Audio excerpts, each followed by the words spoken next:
Hallelujah. प्रभु का धन्यवाद हो, प्रभु की स्तुति हो। आइए हम प्रभु का धन्यवाद करें, तारीफ़ करें। महान जीवित परमेश्वर आपका धन्यवाद। राजाओं के राजा, प्रभुओं के प्रभु, सर्वशक्तिमान परमेश्वर आपकी स्तुति हो। इस समय के लिए धन्यवाद करते हैं प्रभु, आपने अब तक संभाला उसके लिए धन्यवाद। प्रभु आज हम सबको अपने चरणों में आपने बैठने का सौभाग्य दिया, उसके लिए धन्यवाद। पिता, जो भी वचन आप चाहते हैं हमारे जीवनों में कार्य करें।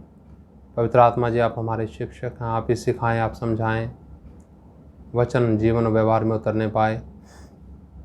एक एक भाई बहन के लिए प्रार्थना करता हूं प्रभु, जो लॉकडाउन का नतीजा अभी हम सब भुगत रहे हैं प्रभु। परिणाम स्वरूप प्यारे पिता, बहुत से लोग लापरवाह हैं और बहुत से लोग निराश हैं, चिंतित हैं। लेकिन प्यारे पिता, हम सबको ऐसी समझ बुद्धि दे ताकि हम सब प्यारे पिता निराश नहीं, परंतु सब में आशा पाई जाए और आप में मजबूत हो सके। एक एक भाई बहन जो वचन सुनते हैं प्रभु, हर एक किरदम में आप अपना कार्य करें। धन्यवाद। प्रार्थना प्रभु यीशु के नाम से मांगते हैं, आमीन। एक भजन गाएंगे। यीशु के प्रेम से उमड़ता मेरा दिल, उसका मधुर प्यार सोच से है अपार। यीशु के प्रेम से उमड़ता मेरा दिल, यीशु के प्रेम से उमड़ता मेरा दिल, उसका मधुर प्यार सोच से है अपार, उसका मधुर प्यार सोच से है अपार। यीशु का प्रेम देखो कितना गहरा है, यीशु का प्रेम देखो कितना गहरा है, उसी को पा लेना जीवन सौभाग्य है, उसी को पा लेना जीवन सौभाग्य है। जगत के रचने से पहले मुझे चुना, जगत के रचने से पहले मुझे चुना, दुनिया में आकर जीवन मुझे दिया, दुनिया में आकर जीवन मुझे दिया। ऊंची बुलाहट से मुझे बुलाया है, ऊंची बुलाहट से मुझे बुलाया है, अथाह प्रेम से योग्य भी बनाया, अथाह प्रेम से योग्य भी बनाया। यीशु के प्रेम से उमड़ता मेरा दिल, यीशु के प्रेम से उमड़ता मेरा दिल, उसका मधुर प्यार सोच से है, उसका मधुर प्यार सोच से है अपार। सियोन में मुझे भी साथ बिठाने को, सियोन में मुझे भी साथ बिठाने को, बन गया कोने का परखा हुआ पत्थर, बन गया कोने का परखा हुआ पत्थर। स्वर्गीय पिता का काम पूरा करते हुए, स्वर्गीय पिता का काम पूरा करते हुए, मुझे जो प्रेम किया अतुल्य प्रेम है, मुझे जो प्रेम किया अतुल्य प्रेम है।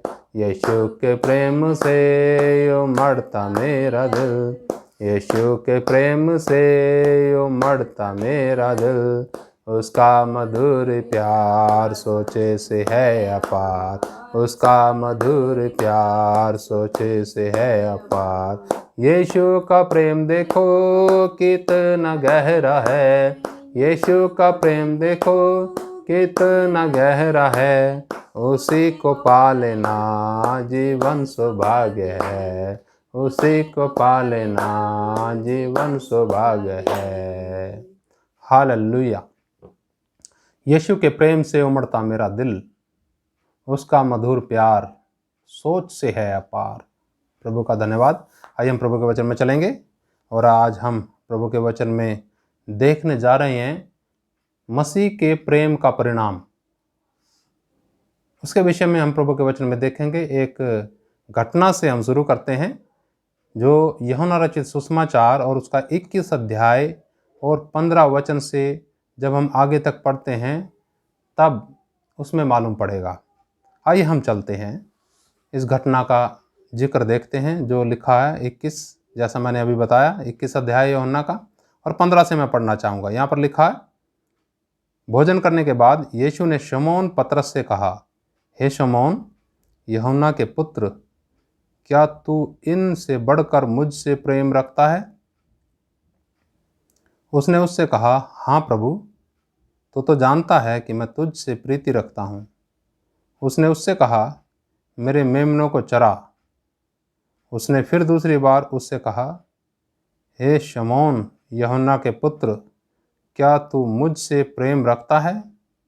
उसने उससे कहा, हाँ प्रभु, तू जानता है कि मैं तुझसे प्रीति रखता हूँ। उसने उससे कहा, मेरी भेड़ों की रखवाली कर। उसने तीसरी बार उससे कहा, हे शमौन, यूहन्ना के पुत्र, क्या तू मुझसे प्रीति रखता है?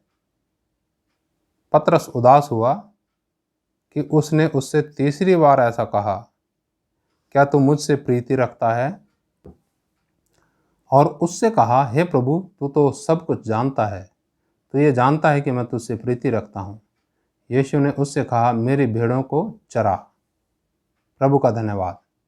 यहाँ तक हम देखने वाले हैं, इन वचनों में हम देखते हैं पतरस जो प्रभु जी का चेला था, उससे प्रभु जी पूछते हैं कि क्या तू इन बाकी चेलों से बढ़कर मुझसे प्रेम रखता है? तब पतरस ने कहा, हाँ प्रभु, तू तो जानता है कि मैं तुझसे प्रीति रखता हूं। तो यहां पर पतरस कहते हैं कि हाँ प्रभु, तू तो जानता है कि मैं तुझसे प्रीति रखता हूं। पहला सवाल किया प्रभु जी ने, पतरस ने उसका जवाब दिया, और तीसरी बात देखिए क्या परिणाम स्वरूप प्रभु जी क्या कहते हैं।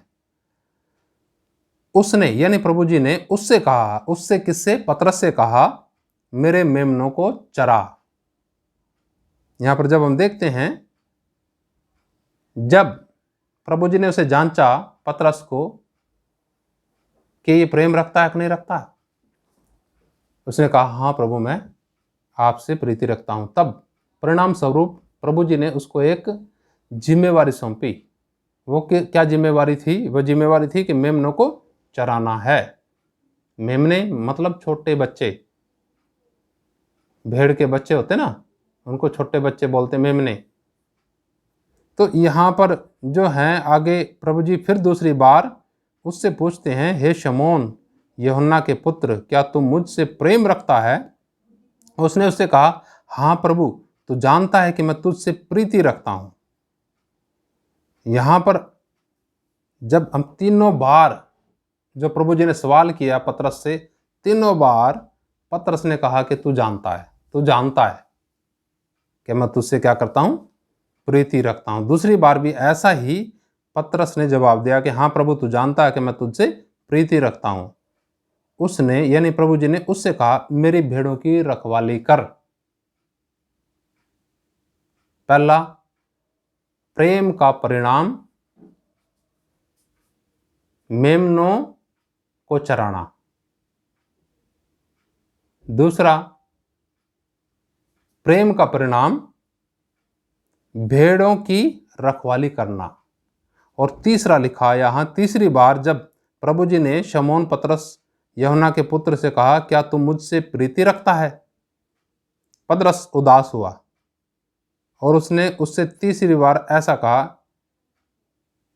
प्रभु जी ने पूछा तीसरी बार, क्या तुम मुझसे प्रीति रखता है? ये बात सुन करके पतरस क्या हुआ? उदास हुआ। और पतरस ने उससे कहा, हे प्रभु, तू तो सब कुछ जानता है, तू यह जानता है कि मैं तुझसे प्रीति रखता हूं। जब पतरस ने यह बोला कि मैं तुझसे प्रीति रखता हूं तीसरी बार, तब यीशु ने उससे कहा, मेरी भेड़ों को चरा। प्रियो, यहां पर हम तीन बातें देखते हैं। जो यहां पर प्रभु जी का जो चेला था पतरस, वो भी इस परिणाम से अनभिज्ञ था, अनजान था, प्रेम के परिणाम से अनजान था। प्रेम के ऊपर उसका ध्यान था पूरा, लेकिन उसके परिणाम के ऊपर उसका ध्यान नहीं था।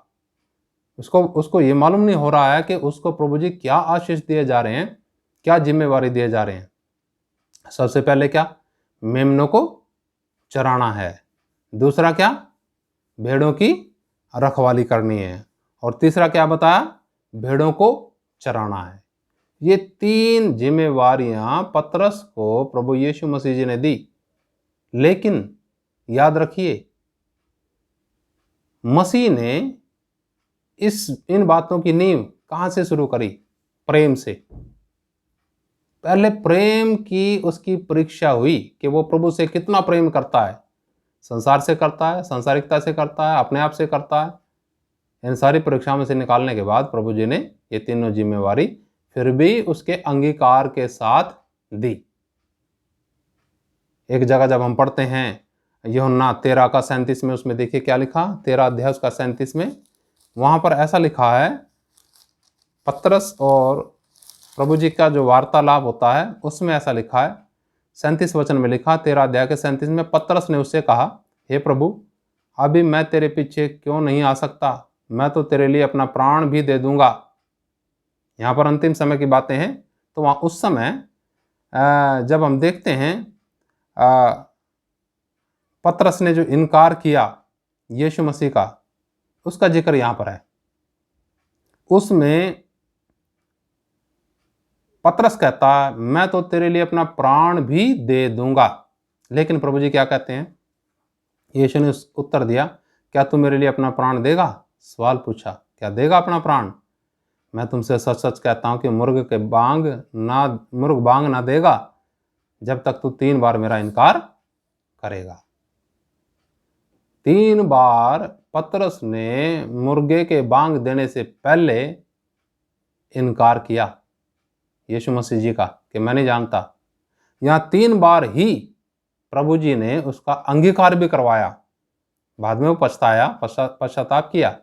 लेकिन प्रभु जी जब तक किसी को परख नहीं लेते तब तक जिम्मेवारियां नहीं देते। एक आम चेले हैं, एक आम लोग हैं।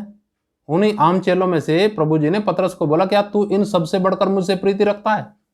प्रभु जी के पीछे भीड़ चलती है, लेकिन जो लोग परमेश्वर से प्रेम रखते हैं वो परमेश्वर के प्रेम की खुशबू यानी सुसमाचार जो क्रूस की कथा है वो लोगों तक पहुंचाते हैं, जो लोग परमेश्वर से प्रेम रखते हैं।